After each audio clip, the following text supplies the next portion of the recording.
Good morning students, कैसे हो? आज हम class 10th science RBSC lesson number 3 start करने जा रहे हैं, जिसका नाम है जेनेटिक्स, मतलब आनुवंशिकी। आनुवंशिकी अंक भार पेपर में ये पार्ट जो है 3 नंबर का पूछा जाता है। कितने नंबर का पूछा जाता है? 3 नंबर का पूछा जाता है। बात करते हैं आनुवंशिकी। जो पार्ट का नाम है आनुवंशिकी। आनुवंशिकी होती क्या है, इसको ध्यान से आप लोग समझें। जेनेटिक्स आनुवंशिकी विज्ञान की वह शाखा है जिसके अंतर्गत आनुवंशिक लक्षणों, मतलब आनुवंशिकता एवं विभिन्नताओं का अध्ययन किया जाता है। आनुवंशिकता किसे कहते हैं, पहले आप लोग इसे समझें। आनुवंशिकता, आनुवंशिकता, आनुवंशिकता को समझने के लिए आनुवंशिक लक्षणों का समझना बहुत ज़रूरी है। आनुवंशिक लक्षण, जेनेटिक कैरेक्टर्स। आनुवंशिकता को समझने के लिए आनुवंशिक लक्षणों का समझना बहुत ज़रूरी है। आनुवंशिक लक्षण क्या होते हैं? जैसे जनक पीढ़ी। जनक पीढ़ी आप जानते हैं, पेरेंट्स मतलब माता पिता को कहते हैं। जनक पीढ़ी जो पेरेंट्स होते हैं वो संतति उत्पन्न करते हैं। क्या उत्पन्न करते हैं? संतति। संतति मतलब उनके बच्चों से है। जनक पीढ़ी के द्वारा क्या उत्पन्न की जाती है? संतति उत्पन्न की जाती है। हम इस बात को ऐसे भी कह सकते हैं कि पेरेंट्स जो माता पिता होते हैं उनके द्वारा संतानें या बच्चे पैदा किए जाते हैं। इस बात को भी अपन नॉर्मल समझने के लिए कह सकते हैं। जो जनक पीढ़ी होती है, जनक पीढ़ी से संतति पीढ़ी उत्पन्न होती है। कौन सी पीढ़ी उत्पन्न होती है? संतति पीढ़ी उत्पन्न होती है। लेकिन कुछ लक्षण जो हैं, जनक पीढ़ी मतलब माता पिता में कुछ लक्षण हैं वो संतति मतलब बच्चों में चले जाते हैं। माता पिता के कुछ लक्षण बच्चों से मेल खाते हैं। समझ में आ रही बात? नहीं आ रही? कुछ बच्चे ऐसे होते हैं जिनमें अपने पिता के या फिर माता के लक्षण होते हैं।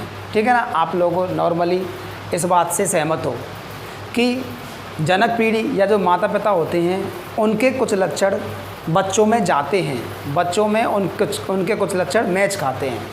तो उन्हीं लक्षणों की अपन बात कर रहे हैं। उन्हीं लक्षणों की अपन बात कर रहे हैं जो जनक पीढ़ी से संतति पीढ़ी में जाते हैं। उन लक्षणों को आनुवंशिक लक्षण कहते हैं। उन लक्षणों को आनुवंशिक लक्षण कहते हैं। इस बात को अपन ऐसे भी कह सकते हैं, वे लक्षण जो एक पीढ़ी से दूसरी पीढ़ी में जाते हैं या फिर संचरित होते हैं। वे लक्षण जो एक पीढ़ी से दूसरी पीढ़ी में संचरित होते हैं। क्या होते हैं? संचरित होते हैं। संचरित होने का मतलब है जाते हैं। क्या कहलाते हैं? आनुवंशिक लक्षण कहलाते हैं। क्या कहलाते हैं? आनुवंशिक लक्षण कहलाते हैं। इतनी बात समझ में आ गई, ठीक है ना? आगे बात करते हैं आनुवंशिकता के बारे में। जो आनुवंशिक लक्षण हैं मैंने आपको बता दिए। कौन से लक्षण होते हैं जो आनुवंशिक लक्षण होते हैं, मैंने आपको बता दिए। आनुवंशिक लक्षण होते हैं वो आपको मालूम है, जनक पीढ़ी से संतति पीढ़ी में संचरित होते हैं या फिर गमन करते हैं, या फिर गमन करते हैं। तो वो किस तरह गमन करते हैं, किस रास्ते से गमन करते हैं, ठीक है ना? कैसे वो गमन करते हैं, इसका अध्ययन करना ही क्या कहलाता है? आनुवंशिकता कहलाता है। क्या कहलाता है? आनुवंशिकता कहलाता है। इसे वंशागति भी कहते हैं। क्या कहते हैं? वंशागति भी कह सकते हैं। अर्थात आनुवंशिकता की परिभाषा कैसे लिख सकते हैं? आनुवंशिक लक्षणों का जनक पीढ़ी से संतति पीढ़ी में संचरित होना, या आनुवंशिक लक्षणों का एक पीढ़ी से दूसरी पीढ़ी में संचरित होना आनुवंशिकता या वंशागति कहलाता है। इसे अंग्रेजी में हेरेडिटी भी कहते हैं। क्या कहते हैं? हेरेडिटी। ये बात की बात है। इतनी बात समझ में आई कि नहीं आई? आगे बात करते हैं। आगे बात करते हैं विभिन्नताओं की। विभिन्नता की बात करते हैं। विभिन्नता मतलब वेरिएशन। विभिन्नता किसे कहते हैं? आपको मालूम है, जो माता पिता होते हैं या जनक पीढ़ी होती है और संतति पीढ़ी होती है, ये एक दूसरे के बिल्कुल समान नहीं होती। कुछ ना कुछ तो इनमें अंतर पाया जाता है। हो सकता है चेहरे का अंतर हो सकता है कद का अंतर हो सकता है रंग का अंतर हो सकता है लक्षणों का अंतर हो, मतलब कुछ ना कुछ इनमें असमानताएं तो आती हैं। अर्थात अपन एक बात ऐसे कह सकते हैं कि जो जनक पीढ़ी अर्थात जो माता पिता होते हैं वो संतति पीढ़ी अर्थात बच्चों के मध्य असमानताएं होती हैं नहीं होती हैं बच्चों, होती हैं असमानताएं। इन असमानताओं को ही अपन विभिन्नताएं कहते हैं। इन असमानताओं को ही अपन विभिन्नताएं कहते हैं। रिजल्ट के रूप पर एक बात कह सकते हैं रिजल्ट के रूप में कि आनुवंशिकता में तो क्या होता है, जनक पीढ़ी और संतति पीढ़ी जो होती है आपस में समानता रखती है। थोड़े बहुत लक्षण आपस में मिलते हैं जिनको अपन आनुवंशिक लक्षण कहते हैं, मैंने आपको बता दिया। लेकिन विभिन्नता में अपन क्या देखते हैं, जनक पीढ़ी और संतति पीढ़ी के मध्य असमानताएं देखते हैं, उन्हें अपन क्या कहते हैं, विभिन्नता या वेरिएशन कहते हैं। अब आते हैं आनुवंशिकी पर। आनुवंशिकी के अंतर्गत आनुवंशिकता और विभिन्नता इन दोनों का अध्ययन किया जाता है। ठीक है ना, मतलब जनक पीढ़ी और संतति पीढ़ी में क्या क्या समानताएं होती हैं और वो समानताएं जनक पीढ़ी से संतति पीढ़ी में कैसे जाती हैं। दूसरी बात, जनक पीढ़ी और संतति पीढ़ी में क्या क्या विभिन्नताएं होती हैं और वो विभिन्नताएं या असमानताएं कैसे उत्पन्न होती हैं, इस चीज़ के बारे में अपन आनुवंशिकी में पढ़ते हैं। आनुवंशिकी का जनक ग्रेगर जोहन मेंडल को कहते हैं। तो सबसे पहले बच्चों आप लोग आनुवंशिकी कोष्ठक में लिख लें, जेनेटिक्स हेडिंग के रूप में आनुवंशिकी की सबसे पहले आप लोग डेफिनेशन लिखें। विज्ञान की वह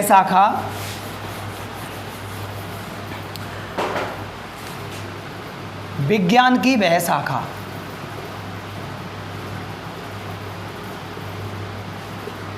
जिसके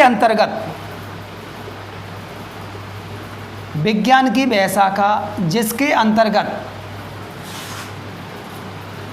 आनुवंशिक लक्षणों की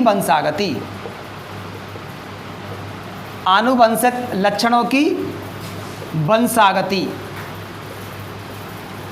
ब्रैकेट में लिख लेंगे आनुवंशिकता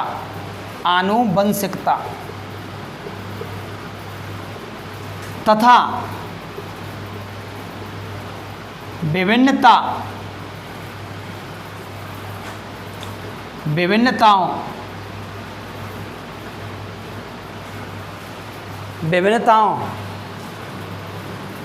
का अध्ययन किया जाता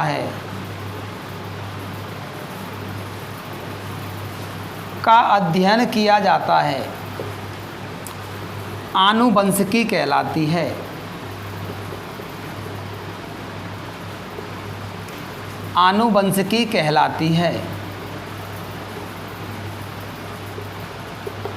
क्या कहलाती है बच्चों, आनुवंशिकी कहलाती है। इस बारे में सबसे पहले एक वैज्ञानिक आए थे ग्रेगर जोहन मेंडल, इस बारे में उन्होंने ही अध्ययन किया, इसलिए ग्रेगर जोहन मेंडल को आनुवंशिकी का जनक कहा जाता है। लिख लें, ग्रेगर जोहन, किसी किताब में बच्चों लिखा रहता है जॉन, वो कोई बात नहीं है। ग्रेगर जोहन मेंडल को, मेंटल नहीं है बेटा, मेंडल है, मेंडल को आनुवंशिकी का जनक कहते हैं पितामह को, ब्रैकेट में लिख लें पितामह,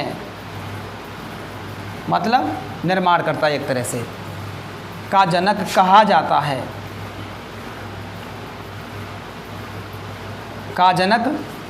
जाता है। आगे बात लिखें,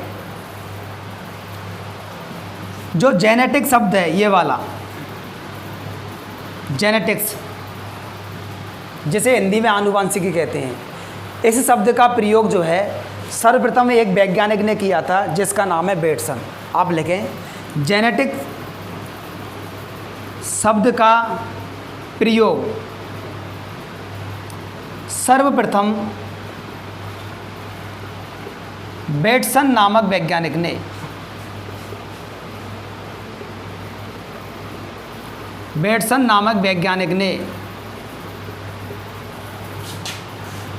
1905 सन 1905 में किया, सन 1905 में किया। जिसकी उत्पत्ति, जो जेनेटिक शब्द है इसकी उत्पत्ति जीन शब्द से हुई है। ठीक है, आगे लिखें, जिसकी उत्पत्ति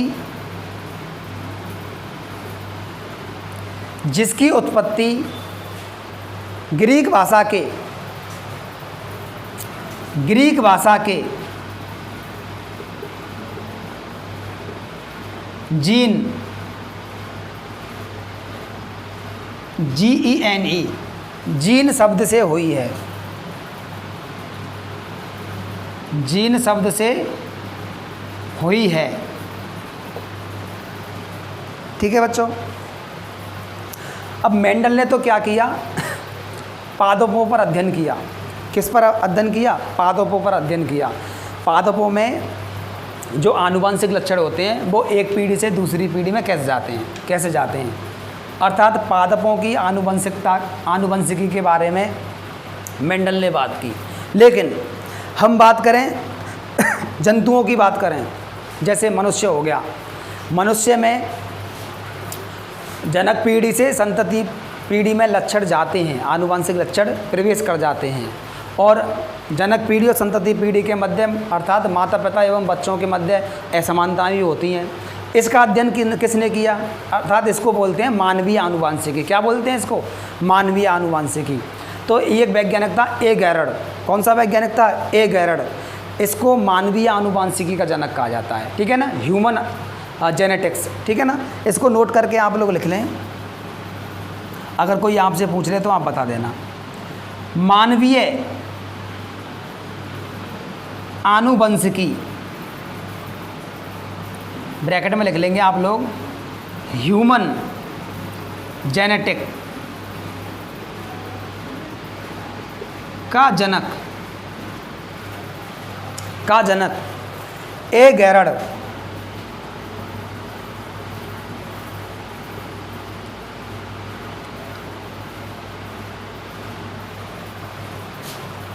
नामक वैज्ञानिक को कहा जाता है। नामक वैज्ञानिक को कहा जाता है।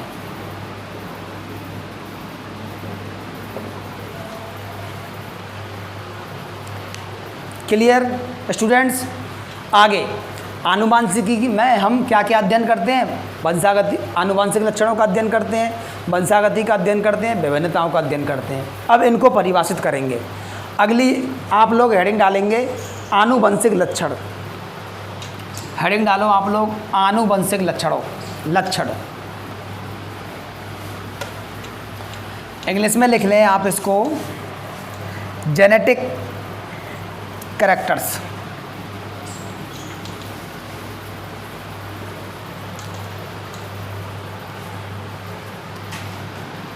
आनुवंशिक लक्षण।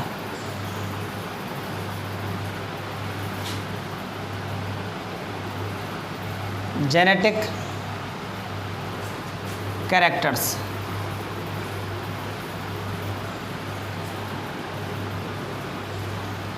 इसमें लिखें आप लोग वे लक्षण जो जनक पीढ़ी से संतति पीढ़ी अर्थात एक पीढ़ी से दूसरी पीढ़ी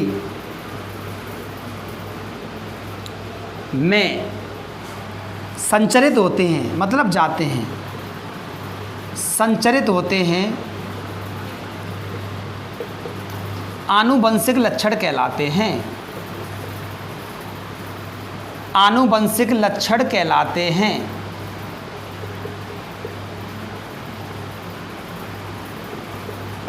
ये लीजिए परिभाषा। आगे आनुवंशिकता। आनुवंशिकता या वंशागति, ब्रैकेट में लिख लेंगे इसको, इंग्लिश में कहते हैं हेरिडिटी। क्या कहते हैं बच्चों इसको इंग्लिश में? हेरिडिटी।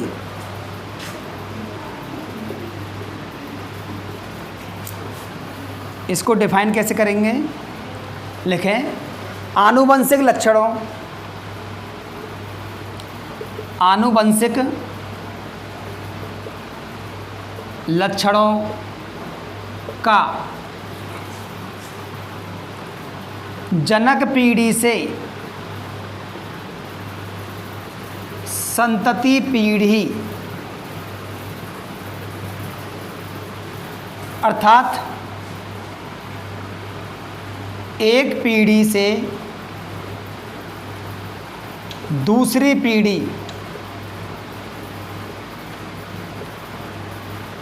में, अर्थात एक पीढ़ी से दूसरी पीढ़ी में संचरित होना, मतलब जाना।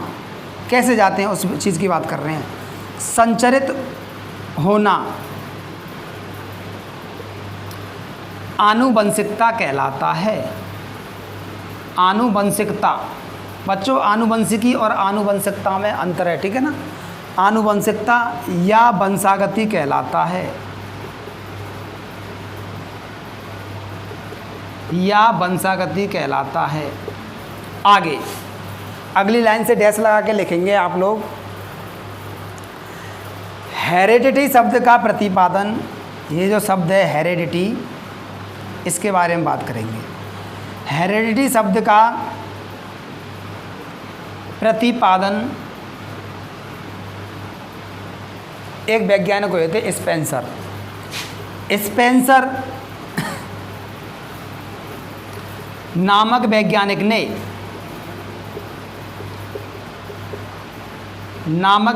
ने सन 1863 की बात है समथिंग में किया।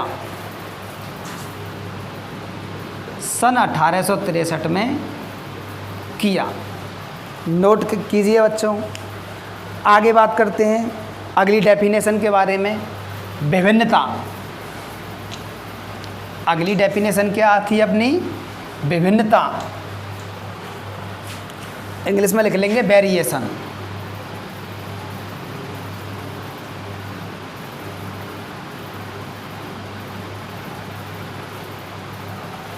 वेरिएशंस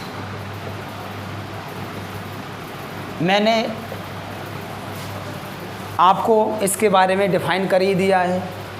लिखें, जनक पीढ़ी एवं संतति पीढ़ी के मध्य, जनक पीढ़ी एवं संतति पीढ़ी के मध्य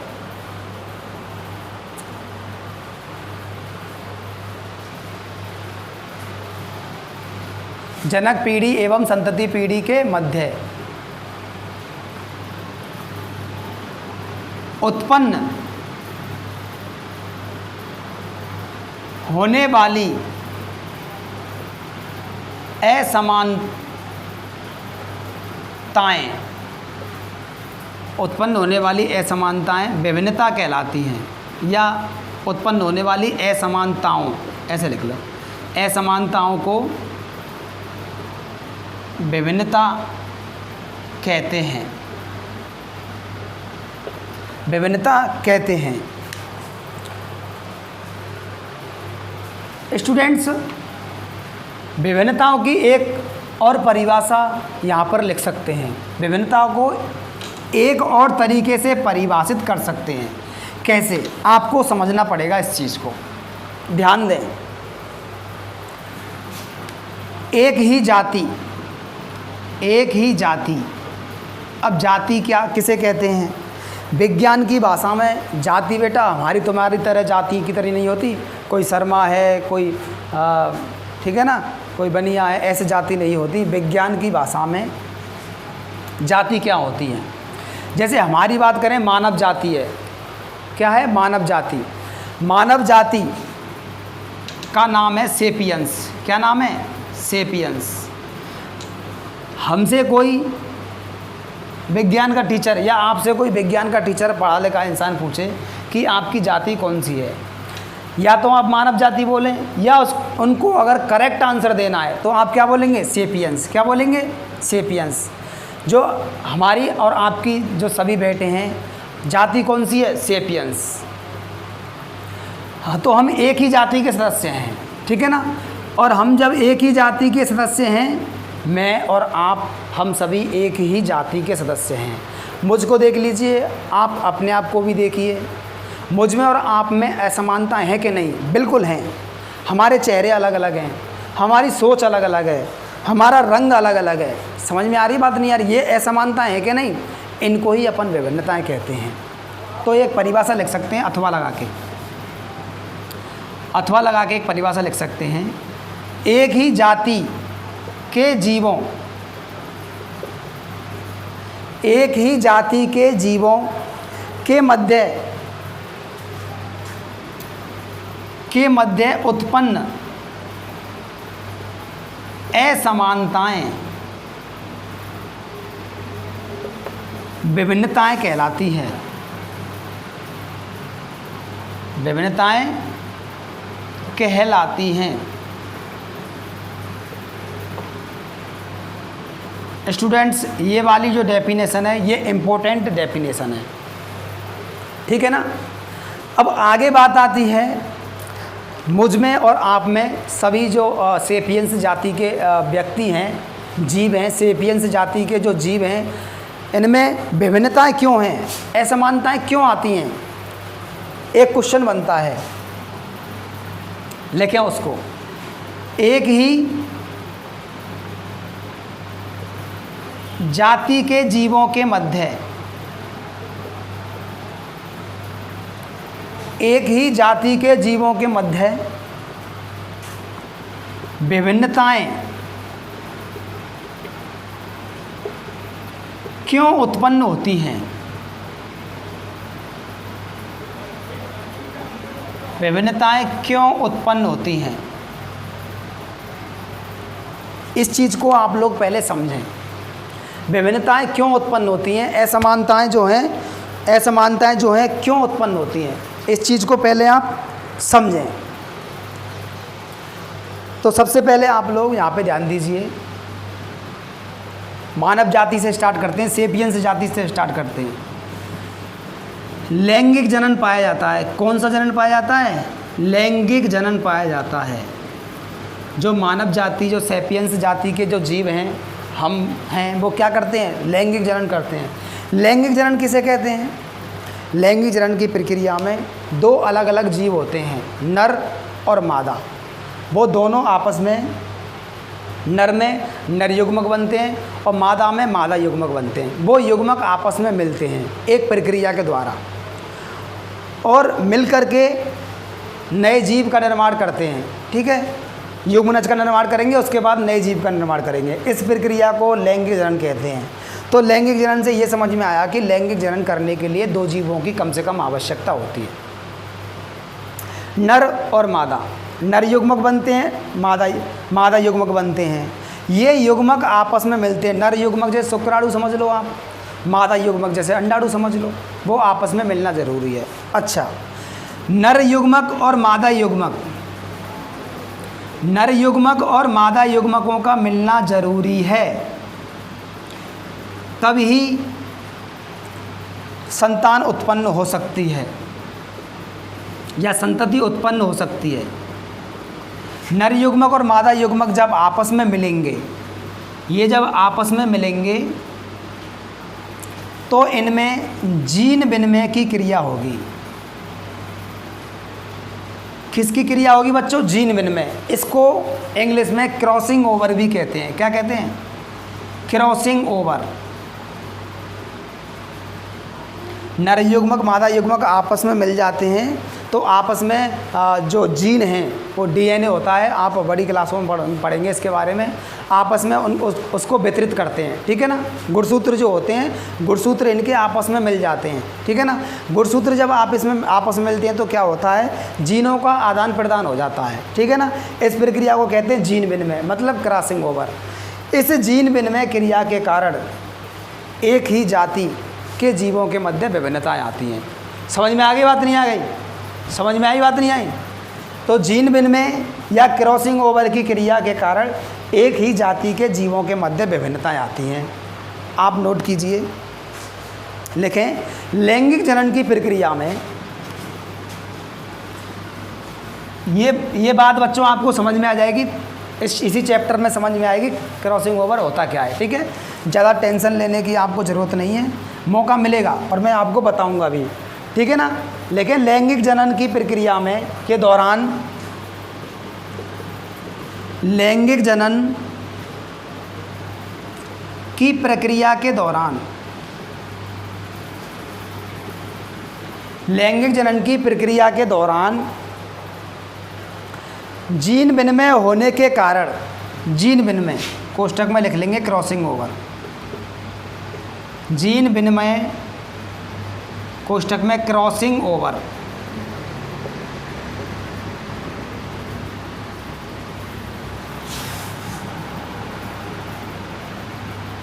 होने के कारण,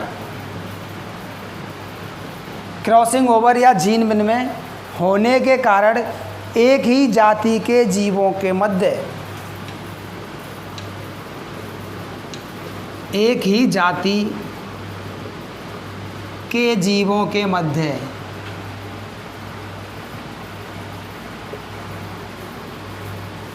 विभिन्नताएं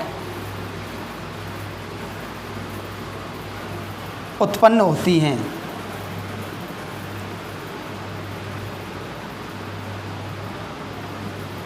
विभिन्नताएं उत्पन्न होती हैं।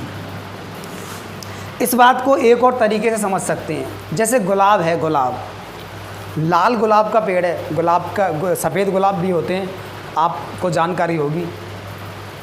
अगर जो गुलाब होता है इसमें लैंगिक जनन नहीं पाया जाता, कौन सा जनन पाया जाता है? अलैंगिक जनन पाया जाता है। गुलाब में बच्चों कौन सा जनन पाया जाता है? अलैंगिक जनन पाया जाता है।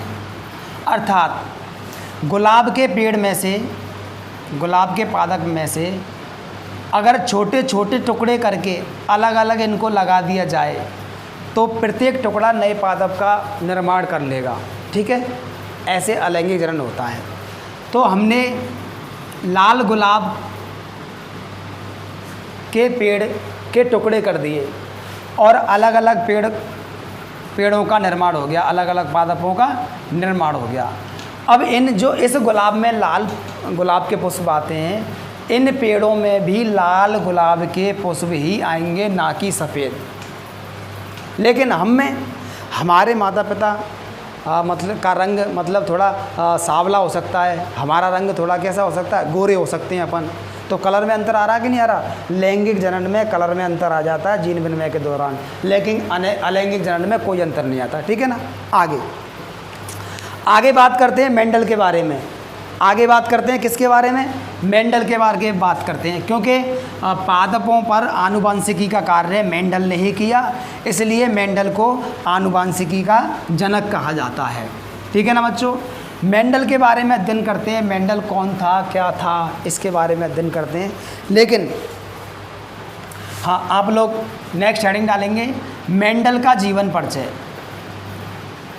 मेंडल का जीवन परिचय, इसे मेंडलवाद भी कह देते हैं। क्या कह देते हैं? मेंडलवाद। मेंडलवाद क्या है? अब ये आपको याद करना है, इसमें समझने की कोई बात नहीं है, लेकिन फिर भी मैंने कोशिश की है। मेंडल के जन्म की बात करें, 22 जुलाई सन 1822 को मेंडल का जन्म हुआ था। ये कहाँ हुआ था? एक ऑस्ट्रिया देश है, इसका ऑस्ट्रिया क्या है? एक प्रदेश है, ठीक है ना। इसमें क्या है, एक हेंजनडार्फ प्रांत है। हेंजनडार्फ क्या है, प्रांत। जैसे हमारा राजस्थान में क्या हो गया, भरतपुर, और हम कहाँ हैं, बयाना में। ऑस्ट्रिया का एक प्रांत है हेंजनडार्फ, और इस हेंजनडार्फ प्रांत का एक गांव था सिलीसियन गांव। कौन सा गांव था, सिलीसियन गांव। जैसे ये राजस्थान हो गया, ये भरतपुर हो गया, या बयाना हो गया, सेम इसी प्रकार। इनका जन्म 22 जुलाई सन 1822 को ऑस्ट्रिया के हेंजनडार्फ प्रांत के सिलीसियन गांव में हुआ। ठीक है ना बच्चों, सिलीसियन गांव का नाम था। उसके बाद क्या हुआ, इन्होंने अपनी पढ़ाई स्टार्ट कर दी। लगभग 20 साल इन्होंने पढ़ाई की। सन 1842 में इन्होंने दर्शन शास्त्र में डिग्री प्राप्त कर ली। दर्शन शास्त्र की डिग्री होती है बच्चों ये। उसके बाद डिग्री तो ले ली इन्होंने, अब इनको काम करने की ज़रूरत थी पैसे कमाने के लिए। एक साल बाद 1843 में इन्होंने क्या किया, जो ऑस्ट्रिया था इसका एक शहर और था, उसका नाम था ब्रून शहर। क्या नाम था उस शहर का, ब्रून शहर। इस ऑस्ट्रिया का ही एक और शहर था जिसका नाम क्या था, ब्रून शहर। ठीक है ना। यहाँ पर चर्च चलता, क्या चलता था, चर्च चलता था यहाँ पे। और चर्च में क्या बन गए, ये पादरी बन गए। क्या बन गए, पादरी। जैसे हमारे मंदिर होते हैं, ठीक है ना, मंदिरों में कौन होते हैं, पुजारी। उसी तरह ईसाइयों के चर्च होते हैं, और उन चर्चों में क्या होते हैं, पादरी होते हैं। इन्होंने 1843 में ऑस्ट्रिया के ब्रून शहर के चर्च में ये क्या, पादरी बन गए। अब यहाँ पर क्या किया इन्होंने, अध्यापन कार्य किया। क्या किया बच्चों, अध्यापन कार्य किया 7 साल तक। कितनी साल तक, 7 साल तक यहाँ पर इन्होंने अध्यापन कार्य किया। सन 1856 से 1863 तक संकरण प्रयोग किए इन्होंने मटर के पादप पर। मटर के पादप या कह सकते हैं पाइसम सेटाइवम, ये मटर के पादप का वैज्ञानिक नाम होता है। इन्होंने क्या किया, 1856 से 1863 तक मटर मतलब पाइसम सेटाइवम के पादप पर अध्यापन कार्य किया, संकरण प्रयोग किए। ठीक है ना। अब जब इन्होंने प्रयोग कर दिए तो प्रयोगों के कुछ निष्कर्ष भी निकले होंगे। इन प्रयोगों से प्राप्त निष्कर्षों को इन्होंने क्या किया, 1865 में एक ब्रून शहर की सोसाइटी चलती थी। मतलब यहाँ पर वैज्ञानिक आके बैठते थे, उसे कहते हैं ब्रून सोसाइटी ऑफ नेचुरल हिस्ट्री।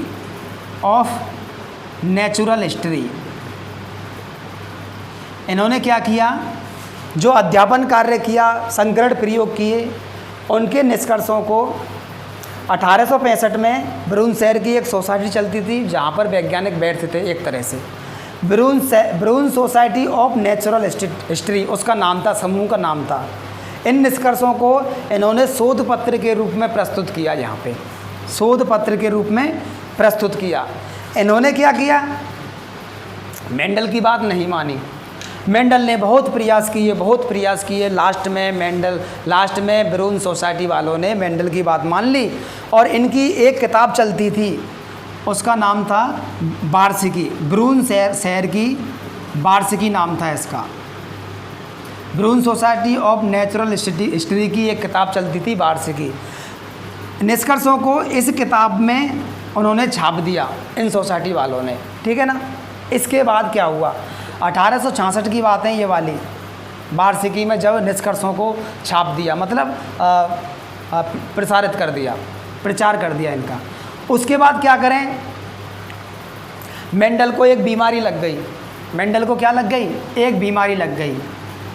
वो बीमारी मेंडल को किसकी बीमारी थी? वृक्कशोथ बीमारी थी। वृक्कशोथ का मतलब है उनकी किडनी खराब हो गई, उनका जो मूत्र था, मूत्र का आवागमन बंद हो गया, इसको कहते हैं वृक्कशोथ। वृक्क का बंद हो जाना, वृक्क में सूजन आ जाना, बीमारी लग गई मेंडल को जिसका नाम था वृक्कशोथ। बहुत साल तक ये बीमारी चली, लगभग ये बीमारी 18 साल तक चली उनके। 1884 में, लगभग 1884 में 6 जनवरी थी उस दिन, 6 जनवरी 1884 में वृक्कशोथ की बीमारी के कारण मेंडल का क्या हो गया? निधन हो गया। मेंडल का क्या हो गया? निधन हो गया। मेंडल की जो खोजें थी वो अपूर्ण रह गईं। वैसे मेंडल ने जो भी निष्कर्ष किए थे वो उन निष्कर्षों की आज तक चर्चा की जाती है। हर कोई वैज्ञानिक इन निष्कर्षों को नहीं खोज सकता उस समय पर। उस समय के वैज्ञानिकों को तो ये वाली बात समझ में ही नहीं आती थी। उस समय के वैज्ञानिकों को मेंडल के निष्कर्ष बिल्कुल रास में नहीं आए, मतलब समझ में नहीं आए। लेकिन मेंडल ने ज़बरदस्ती की, मेंडल ने बताया, मेंडल ने बार बार प्रयोग किए, बेचारे ने बहुत मेहनत की, लेकिन एक अज्ञात वैज्ञानिक के रूप में बेचारे की मृत्यु हो गई। लेकिन कुछ वैज्ञानिक ऐसे निकले थे जिन्होंने मेंडल की भावनाओं को समझा, उन्होंने मेंडल के नियमों की पुनर्खोज की 1900 में। वो 3 वैज्ञानिक थे, इनके बारे में बाद में चर्चा करेंगे। फिलहाल तो आपको हेडिंग डालिए मेंडल का जीवन परिचय या मेंडलवाद। आपको थोड़ा बहुत समझ में आ गया होगा, आप इसके बारे में लिखो, आप इसके बारे में लिखो। तो बच्चों नोट करें, मेंडल का जीवन परिचय या मेंडलवाद। मेंडल का जन्म 22 जुलाई 1822 को ऑस्ट्रिया के हेंजनडार्फ प्रांत के सिलीसियन गांव में हुआ। ठीक है ना बच्चों, मैंने आपको बताया था, याद भी करवाया था। आप ऐसा करें बच्चों, वीडियो को रोककर, ठीक है ना, इसे नोट करें, और कोई भी चीज़ अगर समझ में नहीं आए तो मुझे कमेंट बॉक्स में कमेंट करें और मुझे बताएं। ठीक है ना बच्चों, इस पाठ को समझने के लिए शुरुआती भाषा को समझना बहुत बहुत ज़रूरी है, इसलिए ध्यानपूर्वक पढ़ें आप लोग। ठीक है ना, एक एक परिभाषा को क्लियरिटी रूप से देखें। ठीक है ना, थैंक यू।